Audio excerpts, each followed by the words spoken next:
Bruno Le Dantec et Halima El Bajnouni, revenons un peu sur ce que nous disions dans notre émission de radio. La plaine, c'est un équilibre humain, c'est des riverains, c'est des commerçants, c'est des gens qui sont jeunes et qui portent une culture.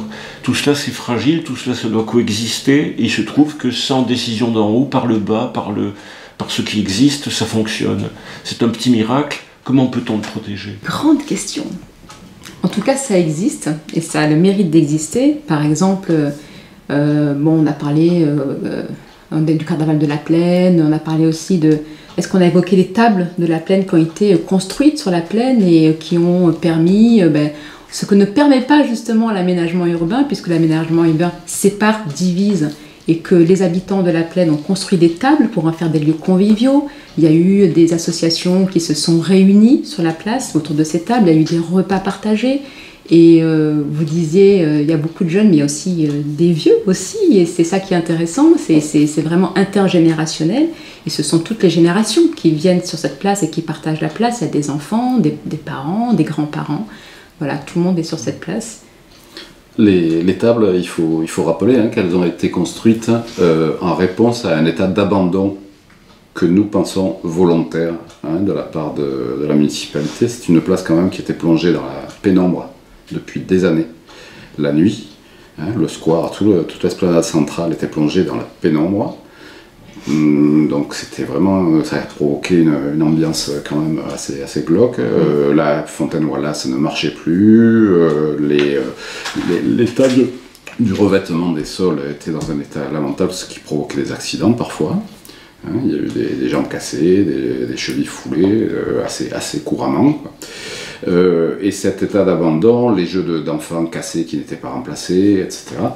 Ça a été la construction de ces tables, c'est très symbolique. C'est une réponse à cet état d'abandon et dire voilà, on peut aussi faire à la place ensemble et mettre à disposition du quartier un lieu qui, par nature, la table et les bancs, permettent de se rassembler, de manger, de discuter.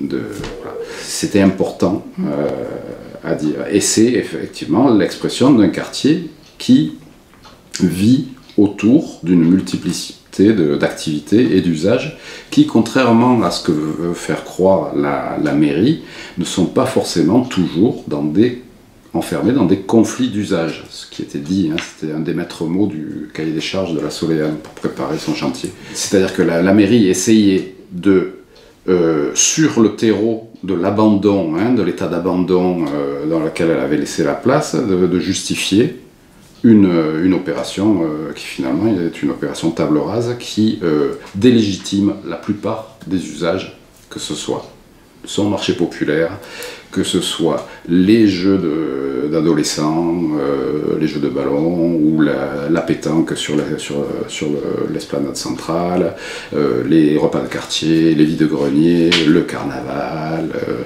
et toutes ces activités qui, bien évidemment, peuvent gêner parfois certains.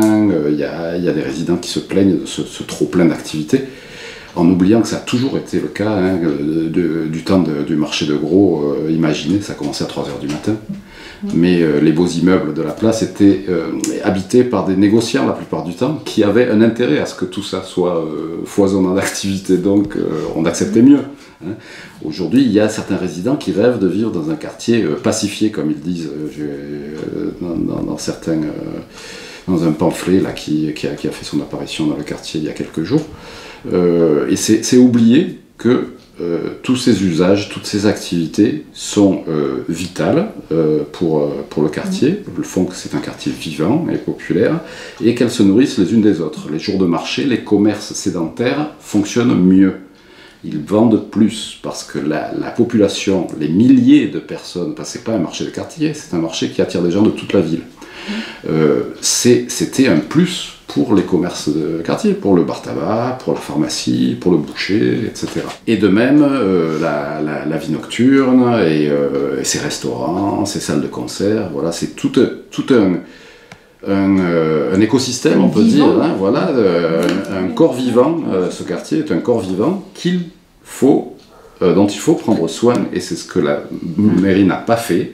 Est-ce que la mairie, sous prétexte de cet état d'abandon et de cette crasse, de ce mauvais recyclage des déchets du marché, etc., prend prétexte pour dire on arrive, on nettoie tout, on fait table rase. Et voilà. Et c'est ce que nous dénonçons et ce que nous allons faire en sorte que la résistance à cette opération, table rase, se fera, ça sera une résistance culturelle dans le sens le plus profond, le plus puissant du mot, et qui va faire que nous prenons date, même si le chantier nous est imposé, nous nous battrons pour que notre marché populaire revienne, pour que les commerces de proximité survivent à cette mauvaise passe, pour que la vie nocturne continue, perdure, et pour que le dialogue entre les gens, entre les habitants, les usagers, puisse continuer sur une place qui doit continuer à être une agora et pas un lieu de déambulation désincarné de tourisme, de consommation complètement désincarné. Voilà, c'est appartenir à la population qui l'habite, quoi. Je rappelle juste quand même symboliquement que c'était très fort parce que alors que les habitants construisent, on construit des tables, on construit des cages, on construit une charpente, face à ça, on a des autorités publiques qui détruisent. Voilà, et c'est, je trouve, assez symptomatique, assez emblématique, et ça veut dire beaucoup de choses, quoi. Tout à fait.